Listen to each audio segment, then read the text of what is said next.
Hi guys, it's me, Mrs. Cavazos. I thought I would go over a quick lesson again on algebraic expressions. This is standard 7EE1 and 7EE2. I'm having some issues with Screencastify, so I'm just going to try to take a video on my phone. So I thought I would go over some of the homework. On the homework, it's for tonight, it says D equals 8,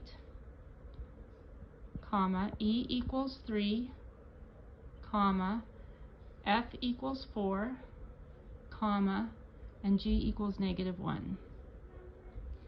So these are 4 different variables with 4 different values assigned to them. And so let's just look at problem number 2. Okay, so 2 says the quotient of a number D and 4. And so I look back up at my numbers and I see D equals 8. So I'm going to rewrite this as 8 divided by 4. And then if I need to, I can use my multiplication chart. I would go across the 4 row looking for an 8. And when I saw the 8, I would look up to the top to see what number I land on. And of course, 4 goes into 8 2 times. And so my answer is 2.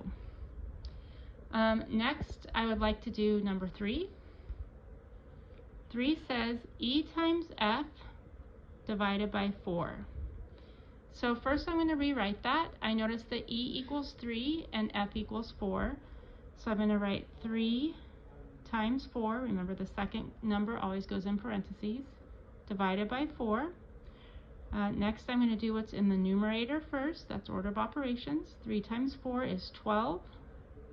Divided by 4. I would go across my 4 row looking for a 12. When I find the 12, I would look up and I would see that it was a 3. 12 divided by 4 equals 3. Okay, next I would like to do 5. 5 says 5D minus 25 divided by 5. So I'm going to do 5 times, I know that D equals 8, so I'm going to put an 8 in, minus 25 divided by 5.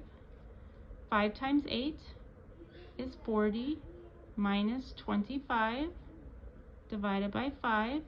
Order of operations says we do the numerator first. 40 minus 25 is 15, and I can count up from that. And 15 divided by 5 is 3. Okay, I have one last one that I would like to do with you guys, and that is going to be number 6. 6 says D squared plus 7. So first I'm going to rewrite this as D times D plus 7 to help myself remember. I know D equals 8, so now I'm going to have 8 times 8 plus 7. I look at 8 times 8 on my multiplication chart. It is 64. 64 plus 7, 64, 65, 66, 67, 68, 69, 70, 71. And I get 71.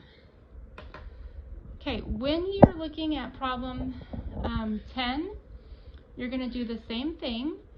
It says the expression 5n plus 2, let's look at it over here, can be used to find the total cost in dollars of bowling, where n is the number of games bowled and 2 represents the cost of shoe rental. How much will it cost Vincent to bowl 3 games? Well, since n is the number of games bowled, and we know it says he bowled 3 games, you're going to replace n with 3, multiply, and then add.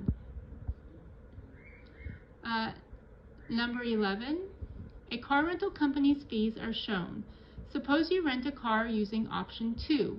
Write an expression that gives the total cost for dollars in driving m miles, then find the cost for driving 150 miles. So I come over here and I look at it, and option 2 is the one it tells me to look at, so we're going to do option 1 first. Option 1 is $19.99 per day, so you'd write down $19.99 plus 17 cents per mile, so 0.17 times m, 0.17 m.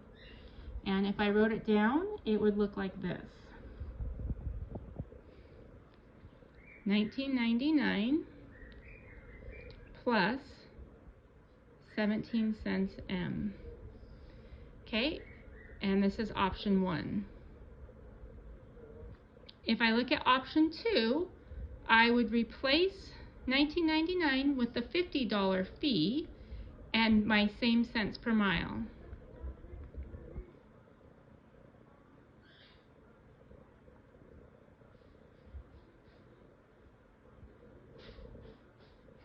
And to solve and get my answer, I'm going to plug in 150 for 17 and multiply, and so that is going to be double-digit multiplication. Okay guys, I hope this helps, and I will talk to you soon. Bye.